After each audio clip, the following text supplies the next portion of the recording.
The Joe Rogan Experience. How I got introduced to you, I'd heard about Reservoir Dogs, but the first film I saw was Pulp Fiction. Mm-hmm. And I saw Pulp Fiction with this girl that I was dating when I first moved to Los Angeles. Mm-hmm. And I remember being in Mann's Chinese Theater watching this. Yeah. And for me, it was like this crazy change in my life. That was in the first few weeks of it opening, yeah, because that's where it opened. Yeah. Crazy change in my life, moving to Los Angeles and then seeing this film. And then I remember very clearly, like at the end of the film, like even in the middle of the film, going, this is the craziest fucking movie I've ever seen in my life. And it symbolized to me like the world was changing, like everything was changing. It was so wild and so crazy. It was a film it was unlike anything I'd ever seen before.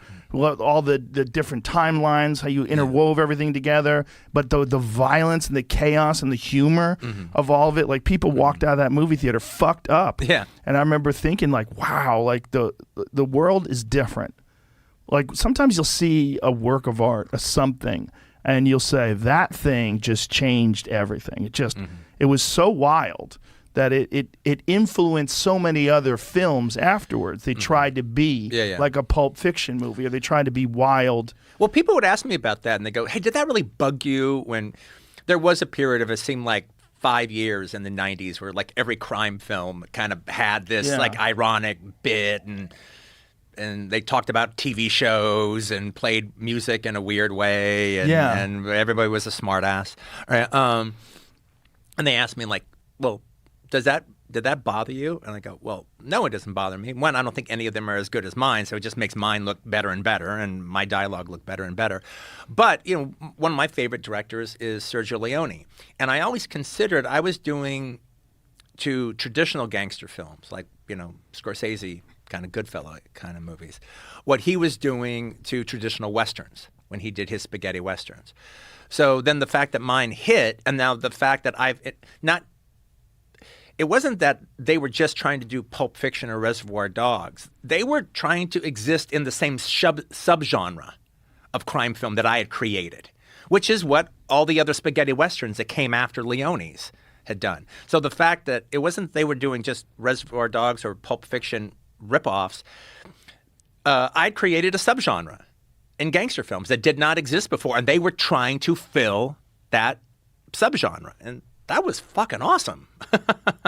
That's got to be a wild feeling. It was great. I had created a subgenre. I had affected gangster films. I mean, by that point, to do kind of a Scorsese kind of thing was like almost passé. Yeah. Well, you brought back John Travolta. Yeah, which is pretty wild, too. Well, I remember even asking somebody, I go, okay, well, when people say Tarantino-esque, what do they mean? And there was a guy I knew, he's like a film analyst, his name Dave Scow.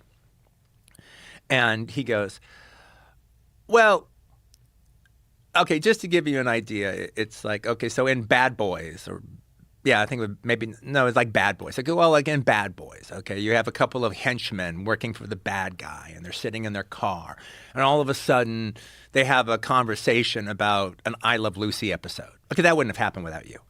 Yeah, it's true. Yeah. Yeah, well, what is that from? I mean, where have you had this flair for references and this way of layering?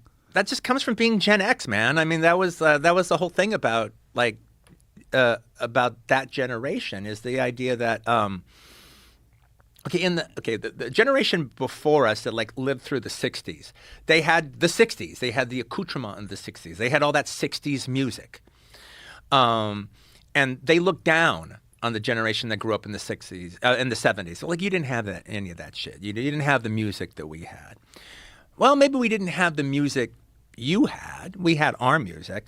But what we did have is we had television. We had the Saturday morning cartoons that we dug. We had Schoolhouse Rock. We had all the TV shows we liked. We had Speed Racer. We had all these kind of things. And they meant something to us. And, you know, kids back then who, if their parents didn't let them watch TV at a certain point, well, the parents might have actually had like the best intentions, but they were actually robbing their children of the pop cultural glue that's going to tie them to their generation when they get older. And so, you know, we had the ABC movies of the week. I mean, we had all that stuff. And we had fucking great movies. If you were going out and seeing the movies of New Hollywood, we had all that. And so, when we got older, it was about talking about that stuff. That was what was worth talking about. And then to actually have characters in a movie talk about that was making them sound realistic. And to be specific about it. You remember that old sitcom? No. Talk about you mean Alice, okay? Talk about Mel and Alice.